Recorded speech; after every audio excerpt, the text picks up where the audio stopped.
Hello dear traders. तो आज की क्लास में हम पढ़ने वाले हैं एक इंडिकेटर के बारे में। ठीक है, तो इंडिकेटर एक्चुअल में होता क्या है वो मैं आपको बता चुका हूं ट्रेडिंग व्यू के ट्यूटोरियल। तो ऐसे में यानी आज हम जो पढ़ेंगे वो पढ़ेंगे मूविंग एवरेज सिंपल।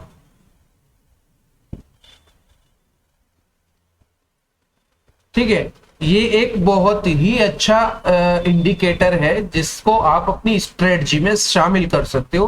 ठीक है, तो इंडिकेटर को लगाने के लिए सबसे पहले क्या करेंगे आप लोग, यहाँ इंडिकेटर में जाएंगे। ठीक है, आपको यहाँ दिख रहा है इंडिकेटर। जब आप यहाँ पर क्लिक करेंगे, क्लिक करने के बाद यहाँ पर आपको लिखना है केवल SMA।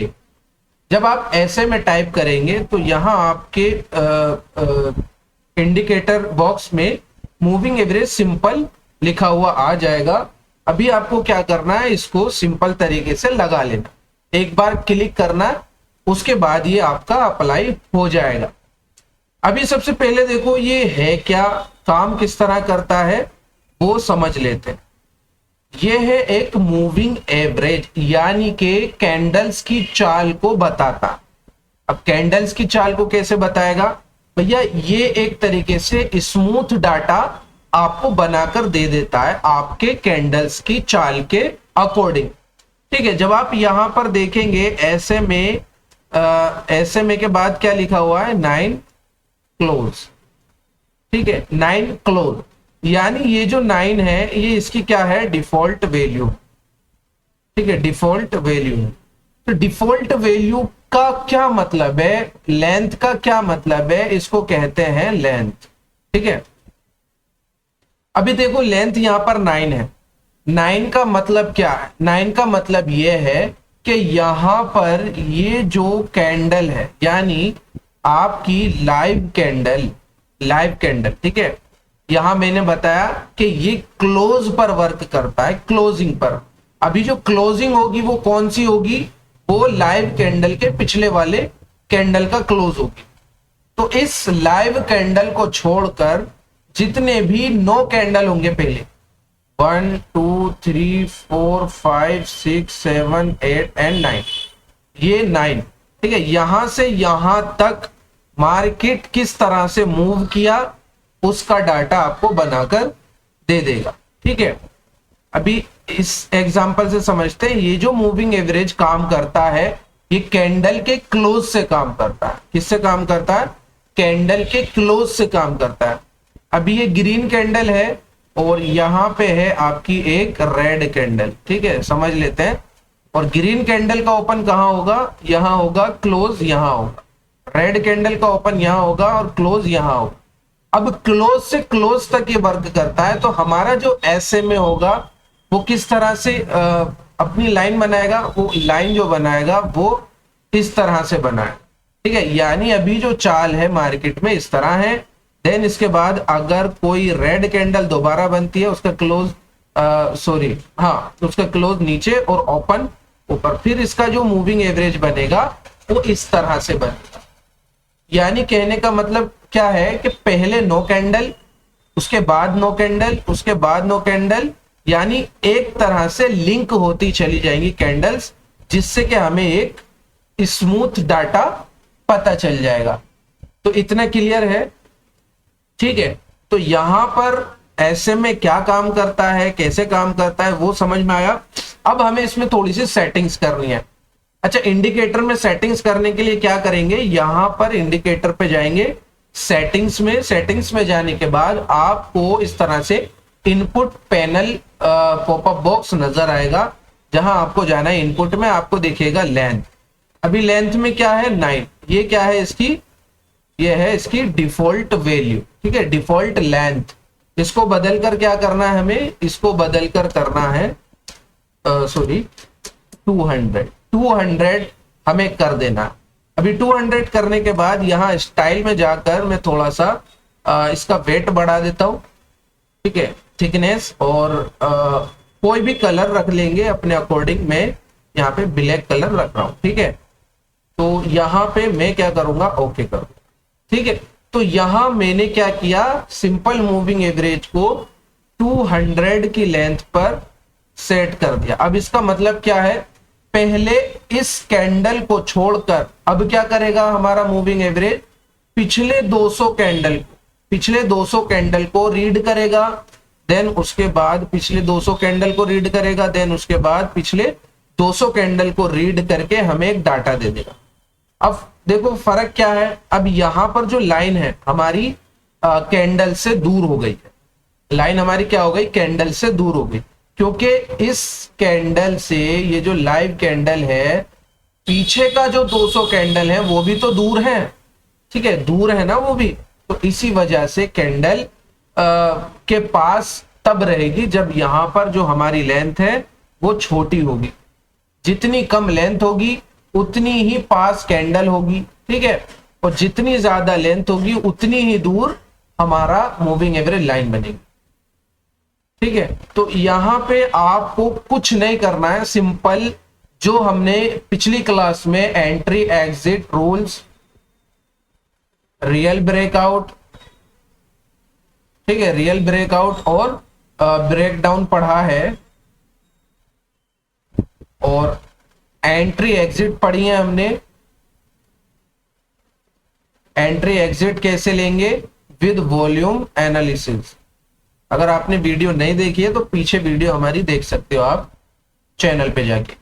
तो यहां पे हमें सिंपल यही चीज समझनी है कि ये जो मूविंग एवरेज है, अगर इसके ऊपर चार्ट रहता है या इसके ऊपर कैंडल्स बनती हैं तो ये मूविंग एवरेज रहेगा हमारा सपोर्ट। ठीक है, ये मूविंग एवरेज रहेगा हमारा सपोर्ट। अगर इसके नीचे कोई कैंडल्स बनती हैं, चार्ट बनने लगता है, तो फिर ये मूविंग एवरेज क्या हो जाएगा, फिर ये मूविंग एवरेज हो जाएगा रेजिस्टेंस। क्लियर हुआ।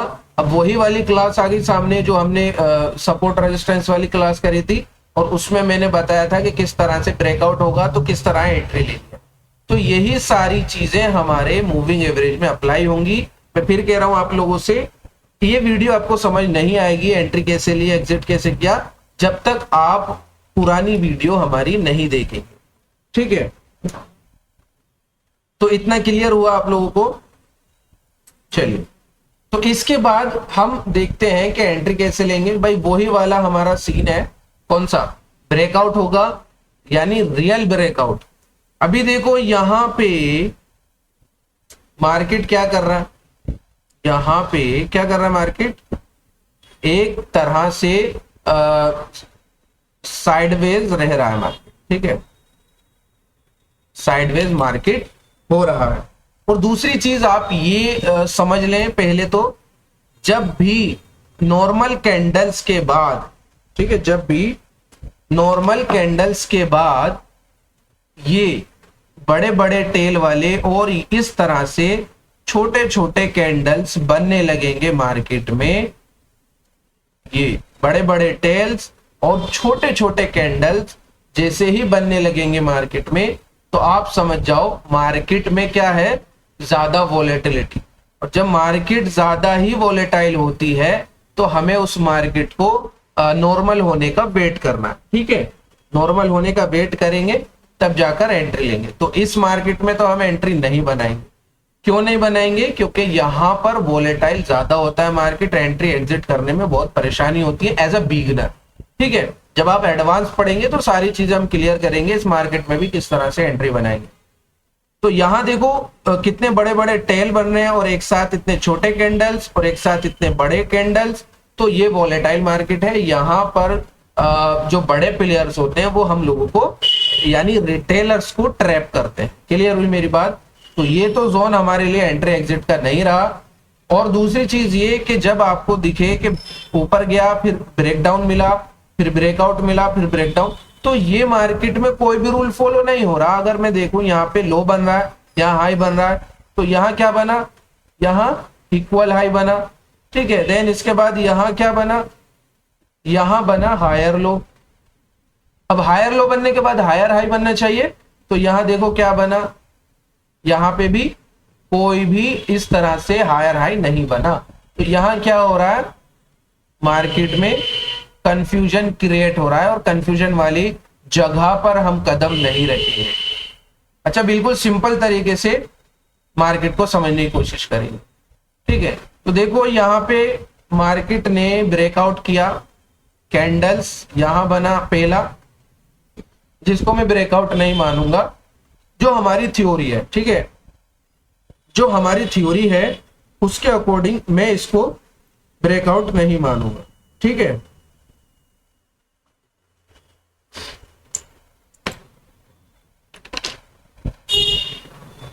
तो यहां ब्रेकआउट किस कैंडल पे हुआ? फिर ब्रेकआउट हुआ भैया इस रेड कैंडल। ठीक है, ब्रेकआउट कहां हुआ?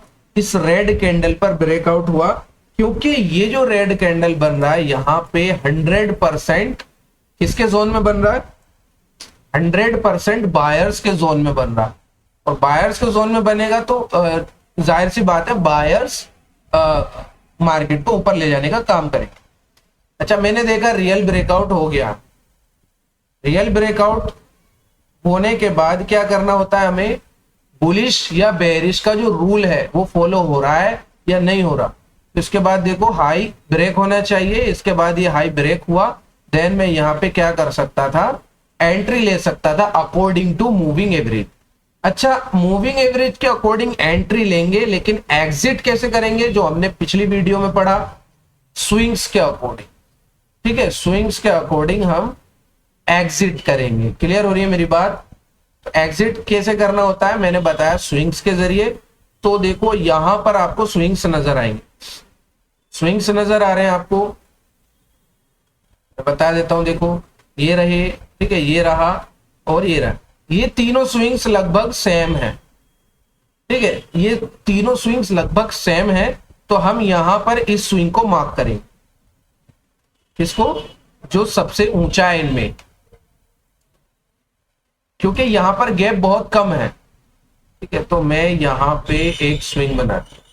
तो मैं क्या करूंगा? अपना टारगेट फॉर इंट्राडे ट्रेडिंग, ये जो मूविंग एवरेज सिंपल आप पढ़ रहे हैं, ऐसे में ये आपको ट्रेड देगा थोड़ा लंबे समय के लिए। ठीक है, लॉन्ग ट्रेड में बने रहने का मौका देता है, लॉन्ग ट्रेड में बने रहने का मौका देता है। फॉर एग्जाम्पल आपने 9:30 बजे एंट्री बनाई और लगभग 2:30 बजे बेचा या 12 बजे बेचा, यानी थोड़े लंबे समय के लिए। इंट्राडे ट्रेडिंग में जैसे बिगिनर क्या करते हैं, खरीदा एक कैंडल पर, दूसरे कैंडल पर बेच दिया, तो पूरा जो ट्रेंड है वो कैप्चर नहीं कर पाते। अब इसके बाद ये फर्स्ट टारगेट हो गया मेरा। फर्स्ट टारगेट के बाद मैं देखूंगा क्या इसके ऊपर भी एक स्विंग है, तो ये भी देखो बराबर है। हाँ, तो यहां मुझे पता चलता, यहां मुझे स्विंग मिली, एक स्विंग ये रही, एक स्विंग ये रही, और यहां पे फिर सबसे ऊपर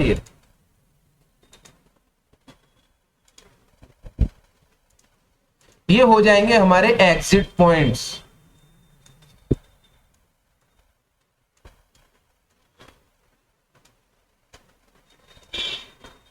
तो देखो यहां पे देखो आप क्या हुआ, पहला टारगेट क्लियर, सॉरी पहला target and second target clear हो गया। अब दूसरी चीज ये कि भैया ऐसे में सिंपल मूविंग एवरेज या जितने भी मूविंग एवरेज हम पढ़ेंगे उसमें मूविंग एवरेज ये कहता है कि जब तक आप मेरे ऊपर हैं तब तक आप क्या हैं, तब तक आप सेफ। जब तक आप मेरे ऊपर हैं भैया आप सेफ हैं। कैसे? देखो ट्रेंड कब बदलता है? ट्रेंड बदलता है या तो रेजिस्टेंस सपोर्ट बने या सपोर्ट रेजिस्टेंस बने। तो अभी हमारे केस में क्या हो रहा है, अभी ये सपोर्ट है। ठीक है, सपोर्ट है। तो देखो मैंने क्या बोला, एग्जिट करेंगे अपने स्ट्रेटजी से। यहां पे एग्जिट कर सकते थे, ठीक है, यहां एग्जिट कर सकते थे, यहां एग्जिट कर सकते थे, लेकिन आपने थोड़ा रिस्क लिया और पिछले वाले स्विंग्स को देखकर यहां पे अपना टारगेट लगा लिया। और दूसरी बात ये कि भैया आप इसमें स्विंग ट्रेड भी बहुत अच्छी तरह से कर सकते हैं। आज खरीदा कल बेच दिया, परसों बेच दिया, इस तरीके से। तो यहां देखो क्या हो रहा है, आपका सेकंड टारगेट अचीव हो गया। सेकंड टारगेट अचीव होने के बाद मार्केट दोबारा नीचे आना स्टार्ट करता है। अच्छा, जब तक आप मेरे ऊपर हो तब तक आप सेफ हो। अगर मार्केट इस तरह से मूविंग एवरेज चलता है और मार्केट यहां से ब्रेकडाउन दे देता है तो आप फिर भी सेकंड टारगेट पर निकलेंगे। कहां निकलेंगे? फिर भी सेकंड टारगेट पर प्रॉफिट लेकर निकलेंगे। इसीलिए मैंने कहा एंट्री जो होगी हमारी अकॉर्डिंग टू SMA, एग्जिट कैसे करेंगे? According to our strategy. ठीक है, हमारी स्ट्रेटजी के अकॉर्डिंग। एक एग्जांपल और ले लेते हैं। देखो यहां ब्रेकडाउन मिला, ठीक है, यहां पे ब्रेकडाउन मिला, ब्रेकडाउन होने के बाद लो ब्रेक हुआ, हमने एंट्री बनाई। अब एंट्री बनाने के लिए हमने किसको यूज किया? SMA यूज किया। एग्जिट करने के लिए किसका यूज करेंगे? स्विंग का। तो देख लेते हैं स्विंग थी या नहीं थी। अच्छा देखो, सबसे पहले यहां थी, या जो स्ट्रॉन्ग स्विंग है वो कौन सी है? मार्केट तो यहां से भी ऊपर गया, यहां से भी, लेकिन स्ट्रॉन्ग गया यहां से। तो एक तो हो गई ये वाली, उसके बाद एक हो गई हमारी ये वाली। देखो अकॉर्डिंग टू स्विंग क्या हुआ? पहला टारगेट हिट हो गया। भाई पहला टारगेट हिट होने के बाद आप चाहते तो बेच देते, निकल जाते। ठीक है, फिर देखो मार्केट नीचे आया, ऊपर आया, आपने इस बात पे आपने अपनी ट्रेड कंटिन्यू रखी कि क्या बोला था जुनेद सर ने? ये बोला था कि मूविंग एवरेज ये बोलता है कि भैया जब तक आप मेरे ऊपर हो तो सेफ हो, मेरे नीचे हो तो सेफ हो। ठीक है, अगर मेरे नीचे एंट्री बनाई है तब तक मेरे नीचे चार्ट है, तब तक सेफ हो। जैसे ही ब्रेकआउट मिला तब तक हमारी जिम्मेदारी खत्म। और इसी तरीके से अगर आपने लॉन्ग पोजीशन बनाई है तो लॉन्ग पोजीशन में जब तक चार्ट हमारे ऊपर है तब तक आप सेफ हो। जैसे ही ब्रेकडाउन मिलता है तब हमारी जिम्मेदारी खत्म। तो वही चीज मैं बताना चाह रहा हूं। तो यहां देखो सेकंड टारगेट भी आपका ओवरऑल हिट हो गया। दूसरी चीज ये कि टारगेट को थोड़ी पहले ही हिट कर लो और स्टॉप लॉस को 1-2 पॉइंट बढ़ा दो। ठीक है, स्टॉप लॉस को 1-2 पॉइंट बढ़ा दो और टारगेट को 1-2 पॉइंट कम कर दो। फॉर एग्जाम्पल आपने स्टॉप लॉस रखा 10 पॉइंट का, टारगेट रखा 20 पॉइंट का, मार्केट आया 18 पर। ठीक है, कोई दिक्कत नहीं है, सेल कर दो, बेच दो, ले लो प्रॉफिट। इसी तरीके से अगर मार्केट आया आपका स्टॉप लॉस हिट करने 10 पर, तो 10 में 11 कर दो या 12 कर दो, इससे ज्यादा नहीं, इससे ज्यादा नहीं।